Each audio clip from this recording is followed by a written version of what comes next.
الصراط المستقيم صراط الذين أنعمت عليهم غير المغضوب عليهم ولا الضالين. تكذبان وله الجوار المنشآت في البحر كالأعلام فبآلاء ربكما تكذبان. الله أكبر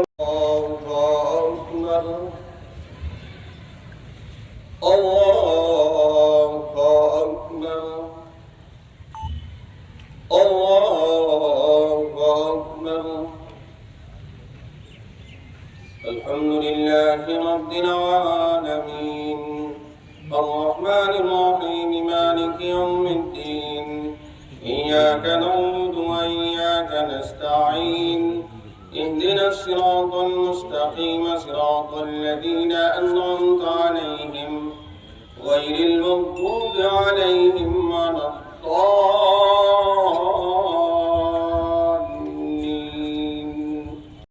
আৰু তেজপুৰ ৰাইজৰ পৰা সকলোকে ঈদৰ শুভেচ্ছা জ্ঞাপন কৰিলোঁ। এই এক মাহ আমি ফাষ্টিং থাকি আজি মানে ঈদ উল ফিতৰৰ নামাজ আদায় কৰিবলৈ ঈদগাহ ময়দানলৈ আহিছিলোঁ আৰু সমূহ অসমবাসী ৰাইজলৈ আমি ঈদ উল ফিতৰৰ শুভেচ্ছা জ্ঞাপন কৰিলোঁ। এইখিনি ক'বলগীয়া আৰু বেছি নকওঁ আৰু কাৰণ এইটো আমি আজি মানে ফাষ্টিং থাকি তাৰমানে অন্তৰত যিখিনি অপবিত্ৰতা আমি পবিত্ৰতা কৰিবৰ কাৰণেহে আমি আজি ৰোজা ৰখা হয় আৰু আজি মানে একমাহ আমি ফাষ্টিং থকাৰ পিছত মানে উপবাস থকাৰ পিছত আমি মানে পবিত্ৰ মনেৰে ইজনে সিজনক মৰম চেনেহ দিব লাগে। সেই সমূহ অসমবাসী ৰাইজলৈ সেই আমি মানে বাৰ্তা দিবলৈ পালন কৰিছোঁ আৰু সেইখিনি আৰু তেজপুৰ ঈদগাহ কমিটিৰ তৰফৰ পৰা তেজপুৰ তথা অসমবাসী ৰাইজক পবিত্ৰ ঈদ উল ফিতৰৰ মই আন্তৰিক শুভেচ্ছা তথা অভিনন্দন জনালোঁ।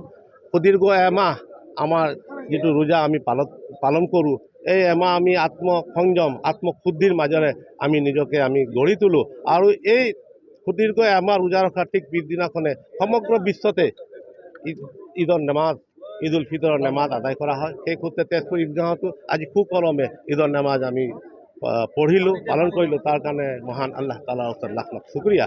আৰু এই পবিত্ৰ দিনতে তেজপুৰ ঈদগাহ কমিটিৰ আন্তৰিক কামনা এই যে আমাৰ তেজপুৰ তথা অসম তথা ভাৰতবৰ্ষত যাতে আমি সকলো মিলি একতাৰ বান্ধোনেৰে যাতে আমি আগুৱাই যাব পাৰোঁ আৰু আমাৰ দেশক আমি বিশ্বৰ এক নম্বৰ ঠাইত যাতে আমি অৱতীৰ্ণ কৰিবৰ কাৰণে আমি সকলো এক হৈ যাতে আগুৱাই যাব পাৰোঁ, এই তেজপুৰ ঈদগাহ কমিটিৰ আন্তৰিক কামনা। ধন্যবাদ।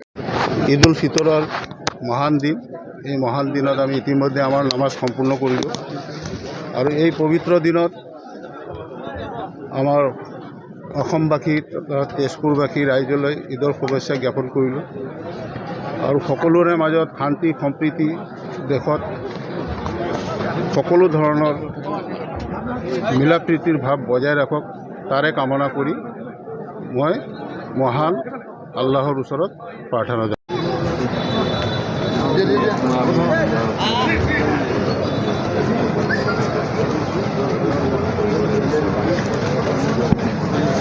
এফালে তখন হৈ দিওঁ বুলি কৈ দিয়ক।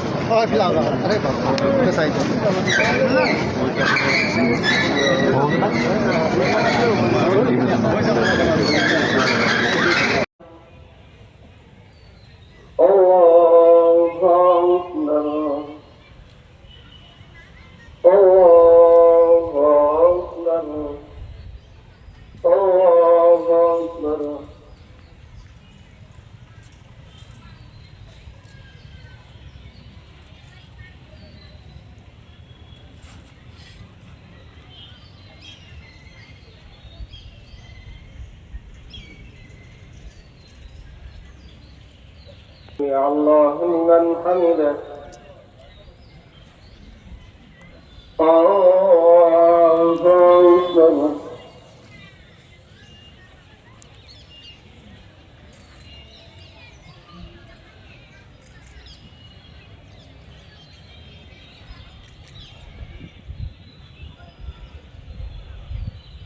الله أكبر الله أكبر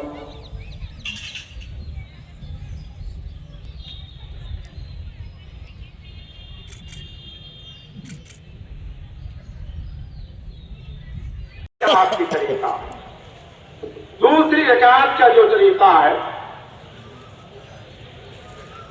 किरात होने के बाद रुकू जाने से पहले 3 मरतबा ऐसे अल्लाहु अकबर, अल्लाहु अकबर, अल्लाहु अकबर, और चौथी मरतबा जो है अल्लाह अकबर, वो रुकू में जाएंगे। तो उस तरीका से नमाज मुकम्मल होगी। हम उसका ख्याल रखते हैं। तो मैं मोहतरम इसी तरीका से एक मरतबा अल्लाह के रसूल सल्लल्लाहु अलैहि वसल्लम ने देखा है कि तमाम बच्चियां खुशियां मना रहे हैं, तमाम बच्चियां खुशियां मना रहा है। मसाकिनों की मेरे मोहतरम हमारे समाज के अंदर ऐसी शक्ल होता है कि हमारे सामने आकर अपने गरीबी, अपने मोहताजों को भूलते नहीं है, बल्कि वो झूठ रहे